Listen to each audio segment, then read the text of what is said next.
Ayan, good day and good evening po sa ating lahat. So tonight, we're gonna continue our daily devotion, and my devotion po is all about the significance of faith, obedience, and acknowledging God's faithfulness and sovereignty. So before po tayo mag-start, let's pray first. So, yes, Jesus, we glorify you, Lord. We honor you. We thank you, Lord, for this opportunity, Panginoon, na binigay niyo para makapag-aral po ng inyong mga salita, Lord. And Lord, I pray, Lord God, na ingatan niyo po ang bawat isa, Lord God, sa maulang panahon ngayon, and even our families, Father. And Lord, at this moment, we give this time for you, Lord, na nawa ay hindi po kami madistract, and kayo po ang manguna, Lord, sa gabing ito, Lord. And we pray that we learn a lot, Lord God, from these words, Lord. In Jesus' name, Amen. So, ayan po. So, yun nga po, yung magiging topic natin for tonight po is all about faith, obedience, and acknowledging God's faithfulness and sovereignty. So, it's in the book po of Numbers and Joshua. So, dun po muna tayo sa book of Numbers chapter 13. So, ito po yung time na pinadala po yung 12 spies sa promised land. So, ngayon, nung nakita nga po nila na talagang yung mga tao doon is ang lalaki po talaga and nakakatakot. And talagang yung size po kasi ng lahat ng bagay doon is malaki, no? And even yung mga bahay, the fruits itself. And then, nung pagbalik po nila, no, na nag-report po sila, no, kila Moses, yung 10 of the spies ay talagang takot na takot po sila, no? Yung pagkakasabi nila na talagang parang tawag dito, ang imposible, no, na manalo laban sa kanila kasi nga ang lalaki po talaga nila, and sila parang ang liliit talaga. And doon nga po pumasok yung takot nila kasi nakapag-focus po sila doon sa giants or sa problems na meron sila, na parang they forgot na hindi naman po sila nag-iisa sa laban na yun, that they have God, no? And ang nakakatuwa po doon kasi yung dalawa po doon, no, si Joshua and si Caleb, is nanatili po yung faith nila kay Lord.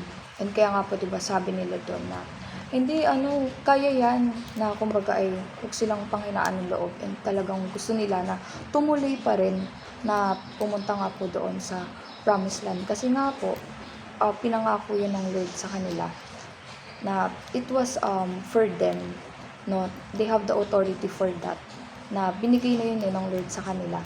And dahil nga po nanatili yung pagtitiwala nila, na alam naman kasi nila na they have God, no, na nandyan, na sobrang powerful, sobrang faithful sa buhay nila, 'di ba, na even before, 'di ba, na sinamahan nga po sila hanggang dito. So yun po yung nakaka-proud sa faith po ni Joshua tsaka ni Caleb, na talagang hindi sila nag-focus doon sa giants, 'di ba, na nakalaban nila, but they focused doon sa faithfulness ng Lord, sa promises din ng Lord. So ayun po. So yun nga po, nung ni-report nila na talaga yung nakita nila is it flows with milk and honey, and at the same time nakita rin nila kung gaano kamukhang imposible nga po na maano nila yung mga tao doon, na ma-overcome nila, dahil talagang sobrang lalaki po talaga kasi nila, which is, alam mo yun, in a normal ng isang tao is talagang nakakatakot siya. But if you have God, but if you focus on God, is talagang ma-overcome siya. So ayun po. So what's the lesson, no, na makukuha natin dito is we must have faith, no. We must have faith on God, kung paano nagtiwala si Joshua tsaka si Caleb, no. Kasi tayo, no, dumadaan po tayo sa mga pagsubok. We may face a lot of giants in our lives right now, na parang mukhang imposible na parang mapagtagumpayan, but God always reminds us na hindi po tayo nag-iisa sa laban na to, that we will overcome everything. Kasi nga po, diba, Jesus overcome everything na po, and he even overcome death. And talagang kapag kasama natin ng Lord, no, mukha mang imposible, pero nagiging posible po ang lahat. And, ayun po. And, at the same time is, we must claim the promise of God. Na ano po ibig sabihin nun? Kasi diba sa atin, kapag merong pinangako po ang Lord sa buhay natin, dapat we must have the courage to claim it para kunin yun. Kasi, ganun po ang Lord meron siyang nilaan na magagandang bagay para sa atin. And sometimes, tayo na lang naman yung hinihintay, no? Tayo na lang yung hinihintay ng Lord na kumilos and na talagang na magkaroon ng faith and courage para kunin yung bagay na yun. So, next naman po is, God is pleased when we trust Him. Alam niyo, ito rin po yung isa sa pinaka natutunan ko in most of my journeys then lately, no? Na talagang, I know and we know na talagang natutuwa po si Lord kapag ganun yung kalaki yung tiwala natin sa Kanya. Kasi imagine, no, parang how many times in our lives na rin po ba na tinulungan tayo ng Lord para ma-solve yung mga challenges natin, diba? Na never niya naman po tayong binigo and never niya naman po tayong iniwanan. So, yun po, na natutuwa po ang Lord kapag ganun yung tiwala natin sa Kanya. And imagine, ito rin po yung natutunan ko na parang, diba, nakaka-offend naman or discourage yun kay Lord, knowing na kapag nakikita niya na bakit wala ba tayong tiwala sa Kanya, how many times na ba, diba, na yun nga po, na sinamahan niya tayo and na-overcome natin yung mga bagay na we thought na hindi natin kaya, but kinaya natin because of Him. So, ayun po. And next naman po is, we must focus on Jesus and His promises as well, and His faithfulness, no? Kasi, yun nga po, pagdating sa mga ganito, lalo na sa atin, we are talagang expected na dadaan tayo sa mga difficulties, sa mga talagang mabibigat na challenges. But yun yung laging nire-remind ng Lord sa atin, diba? Na we must focus on Him. Na kasi kapag hindi tayo nag-focus sa Kanya and sa mga salita niya, sa promises niya, talagang lulubog at lulubog po tayo. So, yun po. And yun nga po. And next naman po is also, it is very significant na we must obey, no, sa Kanya. So, for example, dito, diba, sinabi naman ng Lord na ayun nga, na kunin nila yung kumbaga, yung pinangako sa kanila, na yan yung promise lang din. Binigay ng Lord sa kanila, diba? So, they must obey that. Sa atin din, no, sometimes we have experiences na ganyan, na parang pinlace tayo ng Lord sa posisyon na to, or merong bagay na binigay ang Lord sa atin, but minsan parang natatakot tayo because of some reasons or factors, no? But it is so important to obey yung na kapag sinabi ng Lord na pumunta ka dito, pupunta ka dyan, and kapag sinabi ng Lord na gawin mo to, it's so important na gawin natin yung bagay na yun. So, ayun po. So, in connection to that, next naman po is yung doon naman po sa Book of Joshua. So, ito naman po yung time kasi na dahil nga po si Moses ay namatay na that time. So, it was that time na sinabi ng Lord kay Joshua na siya na yung papalit, 'di ba, para mag-lead po sa Israelites. And by that, no, tawag dito, pinangako ng Lord kay Joshua. Ang ganda nun sa part na yun na kung paano niya sinamahan si Moses, is ganun din niya sasamahan si Joshua. And sa part naman kasi ni Joshua din po, no, hindi rin siya ganun kadali kasi nga po, it's a huge responsibility. And maybe it may be overwhelming. And at the same time, alam naman po natin kung gaano din katigas ang ulo ng mga Israelites. So, kaya nga ang ganda ng sinabi ni Lord dito sa kanya. Sabi dito, "No man shall be able to stand before you all the days of your life. Just as I was with Moses, I will be with you." Sabi niya po, "I will not leave you nor forsake you." And sabi niya po, "Be strong and courageous, for you shall cause these people to inherit the land that I swore to their father to give them." So, di ba, ang ganda po nung sinabi niya doon na na never niyang iiwanan si Joshua all throughout the journey, na kung paano niya sinamahan si Moses, is ganun din niya sasamahan si Joshua. And mapapansin niyo po, no, sabi din po dito, no, na isa to sa pinaka popular na Bible verse, no. Sabi dito, "Have I not commanded you? Be strong and courageous. Do not be afraid and do not be dismayed, for I am the Lord your God. For the Lord your God is with you wherever you go." So, ganda po no. And kung mapapansin po natin doon, sinabi po doon na commanded. So, ibig sabihin, kinuman yun ng Lord. Hindi siya optional. The reason why is, kaya sinabi din dito na be strong and courageous. Kasi, it was expected na sa atin, no, hindi sinabi ng Lord na, okay, yung buhay natin is magiging madali. Hindi niya sinabi na magiging smooth lang ang lahat. But, we know na hindi talaga siya magiging madali. Magiging mahirap, maraming challenges sa journey natin. So, yun yung sinasabi niya kay Joshua na kumbaga, hindi siya magiging madali, hindi siya magiging laro-laro lang, no? Na parang smooth ang lang lahat. Pero ang ganda ng sinabi niya doon, no, na pero, 'di ba, huwag kang matakot kasi kasama mo naman ako kahit saan, or kasama mo ako hanggang dulo.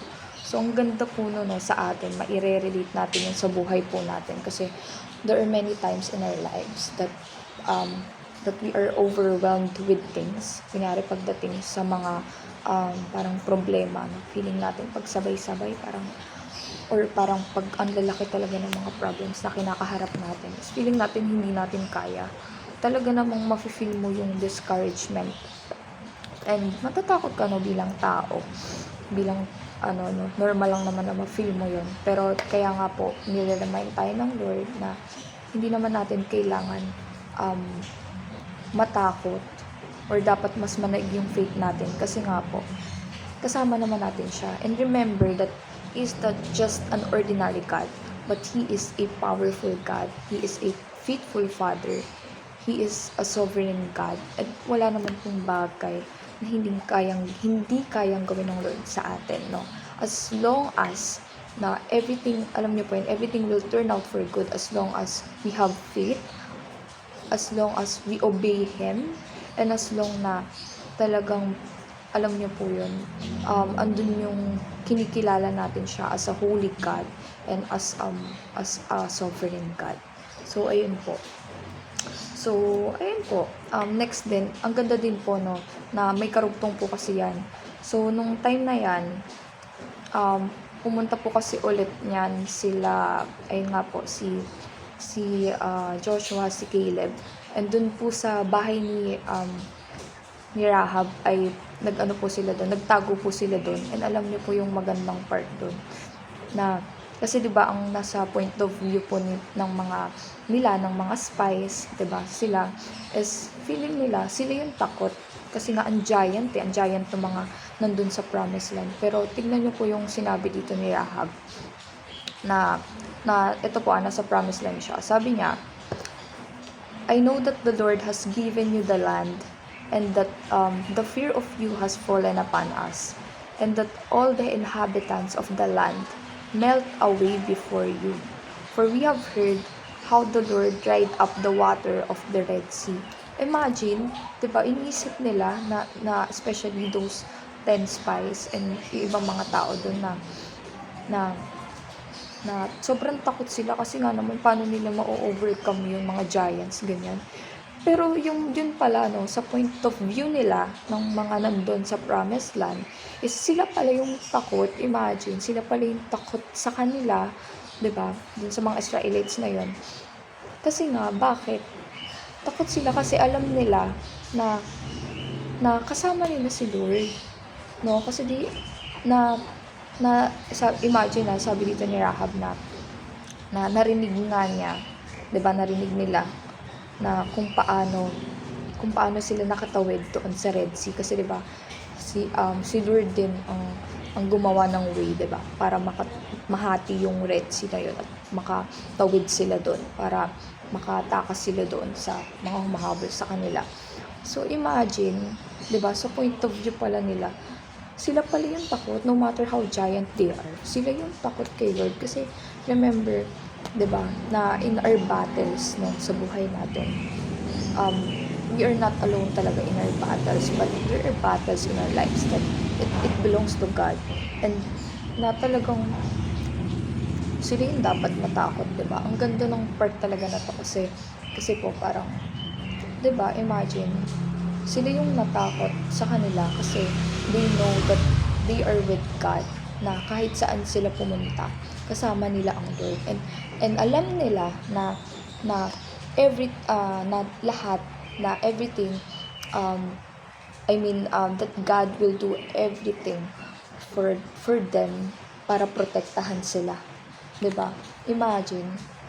So ano bang makukuha natin dito, no? Sa atin, no, we feel like na ganun nga, tayo yung takot, no, kapag nasa situation tayo na puno ng problema, ganyan, or even kapag may mga tao ka na kinakatakutan for some reason, kung ano man yan.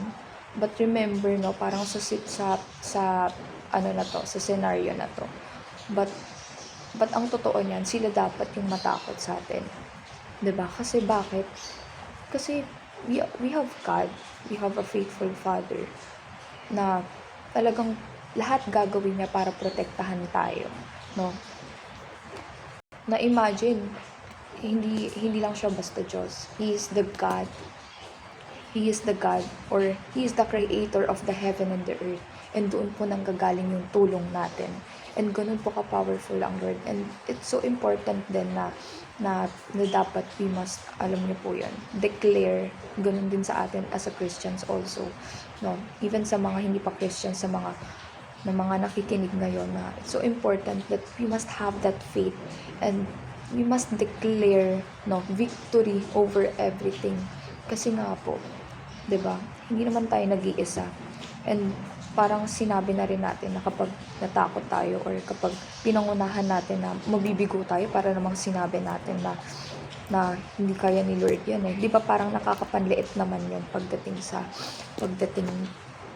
kay Lord, di ba? So parang talagang yun yung kailangan natin i-work out, na ang ganda, no? Ang ganda ng story na to. And I hope na we really learn a lot, no? Na it's just a reminder for us na in every battles that we are facing, giants that we are facing, malaki man yan, sobrang laki, but 'di ba, yung nire-remind tayo na we must be strong, 'di ba? We must have faith in Him, 'di ba? Na manatili lang tayo, and always remember that He is with us wherever we go, no matter what season we are in, especially po, no, sa seasons na lubog na tayo, na feeling natin wala na tayong magagawa. Ayan po yung part na gustong-gusto ng Lord na kumikilos siya. Kasi by that, no, makikita natin na talagang it's not by our skills, not by our strength, kung bakit natin nalagpasan yan, but because of Him. But because of His grace, because of His mercy, because of His power, kung bakit natin ma-overcome yung mga bagay na yun. So, ayun lang po. I hope that we've learned a lot. And alam niyo po yun, na just a reminder na hindi po kayo nag-iisa sa mga battles ng buhay niyo ngayon. Just surrender it to God. Have faith in Him. And just continue to obey His words and obey His commands. Kasi everything will turn out for good as long na mananatili po tayo sa Kanya. So, ayun po. I hope that we've learned a lot. And ayun po. So, this time po is let's have our closing prayer. So, yeah. So, yes, Lord God, hallelujah. We thank you, Jesus.